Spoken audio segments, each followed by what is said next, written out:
Hello friends, কেমন আছো সবাই? আশা করছি সবাই খুব ভালো আছো, আর আমিও বেশ ভালো আছি। তো আমি এসেছিলাম বাবার মামার বাড়িতে বড়জোড়া। তো এটা হচ্ছে আমার যে দাদুর মেজো ছেলের মেয়ে, অর্থাৎ আমার কাকার মেয়ে, আর এটা কাকিমা। তো দেখো ওরা মা মেয়ে মিলে লুচি ভাজছিল, আর এটা হচ্ছে কাকু, বাবার মামার ছেলে আর কি। তো বিকেল সন্ধ্যের মাঝামাঝি সময় করে আমরা সেদিনকে পৌঁছেছিলাম, আর তারপরে একটুখানি মেলায় গিয়েছিলাম। তো তারপরে এসে বসে পড়েছিলাম খেতে, আর রাতের ডিনারে ছিল লুচি, পায়েস, ঘুগনি, মিষ্টি, এই সমস্ত কিছু। তো চলো দেখতে থাকো।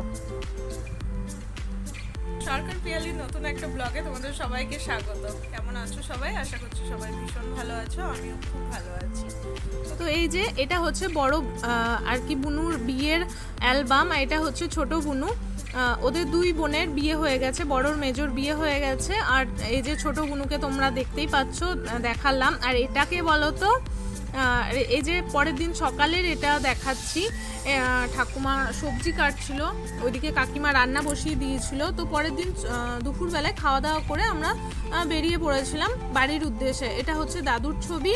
আর এটা এই যে বুনুর কথা যেটা বলছিলাম, ও কোনোভাবেই ক্যামেরার সামনে আসতে চাইছিল না, আমি একরকম জোর করে ওকে নিয়ে এসেছিলাম। আর কাকিমা এদিকে খাবার রেডি করছিল বুনুর, যেহেতু ও কাজে বেরিয়ে যাচ্ছিল। তো এই হচ্ছে ব্যাপার। আর এদিকে আমরা স্নান করে নিয়েছিলাম, যেহেতু দুপুরবেলায় খাওয়া দাওয়া কমপ্লিট করে আমরা চলে আসবো। তো তার আগে দিয়ে আর কি আমি সোনাকে একটুখানি মুড়ি টুড়ি খাইয়ে নিচ্ছিলাম। তারপরে উপরের ঘরগুলো একটুখানি দেখার জন্য উঠেছিলাম। তো তোমাদেরকেও একটুখানি দেখিয়ে নিই কাকুর যে ওপরের যে রুমগুলো আর কি। তো দেখো সবাই তোমরা, আর জানো তো আগে প্রায় আসা হতো, ঠাকুমার সাথে আসতাম, কিন্তু এখন সেভাবে বিয়ের পর আসা হয় না।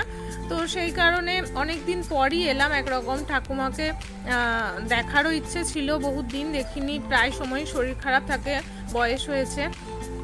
তো এই হচ্ছে ব্যাপার। আর এদিকে কাকিমা রান্না বসিয়ে দিয়েছে, আর ওদিকে যে তিনটে বাচ্চাকে দেখালাম, সেগুলো হচ্ছে আমার এক দিদির দুই মেয়ে আর এক বোনের এক ছেলে। তো এদিকে দুপুরের লাঞ্চে ছিল শাক, পোস্ত, তারপরে ছিল চিকেন আর পায়েস, এই সমস্ত কিছু দুপুরে খাওয়া দাওয়া করে চলে এসেছিলাম বাড়ি। আর এটা হচ্ছে তার আগের দিন রাত্রিবেলায় এসেছিলাম মেলাতে। এখানে খুব বড় করে বই মেলা হয়ে থাকে, আর মেলাতে শুধু বই বলে না, বিভিন্ন রকমের দোকান আসে, প্রচুর প্রচুর দোকান বসে মেলাতে, নাগরদোলনা থেকে শুরু করে প্রচুর মেলায় বিভিন্ন রকম কালেকশন তোমরা দেখতে পাবে আর দেখতে পাচ্ছ। তো এখানে আসার পর, আর বই তো অবশ্যই আছে। তো এখানে আসার পর মেলাতে যেটা বলছিলাম, এখানে আসার পর আমরা কিছুক্ষণের জন্য অদিতি মুন্সির পারফরমেন্স দেখলাম, ভীষণ ভালো লাগলো এক কথায় বলতে গেলে। এই যে তোমরাও একটুখানি দেখে নাও। যেহেতু কপিরাইটের প্রবলেম হয় বলে আমি সাউন্ড দিতে পারলাম না, একটুখানি মানিয়ে নেওয়ার চেষ্টা করো সবাই। তো সত্যি বলতে কি, একরকম একটা রাত ছিলাম ঠিকই, কিন্তু খুব সুন্দরভাবে সেই রাতটাকে আমরা এনজয় করেছিলাম। এক কথায় সোহাগা হয়ে গিয়েছিল ব্যাপারটা। ঠাকুমাকে দেখতে এসেছিলাম ঠিকই, কিন্তু এখানে এসে ঠাকুমাকে তো দেখা হয়েই ছিল, প্লাস উপরন্তি পাওনা হয়েছিল অদিতি মুন্সির গান, যেটা ভীষণ মনকে ছুঁয়ে গিয়েছিল। আর তারপরে বিভিন্ন রকমের আলাদা আরও যে সমস্ত পারফরমেন্স হয়ে থাকে, সেগুলোও আমরা একটুখানি এনজয় করছিলাম। তো এই হচ্ছে ব্যাপার, ছোট্টখাট্ট একটা আমার ব্লগ তোমাদের সাথে যেটা শেয়ার করলাম। যদি ভালো লাগে তো অবশ্যই একটা লাইক করো, কমেন্ট করো, ভীষণ ভীষণ শেয়ার করো, পাশে থেকো, আর সাবস্ক্রাইব করতে একদমই ভুলো না।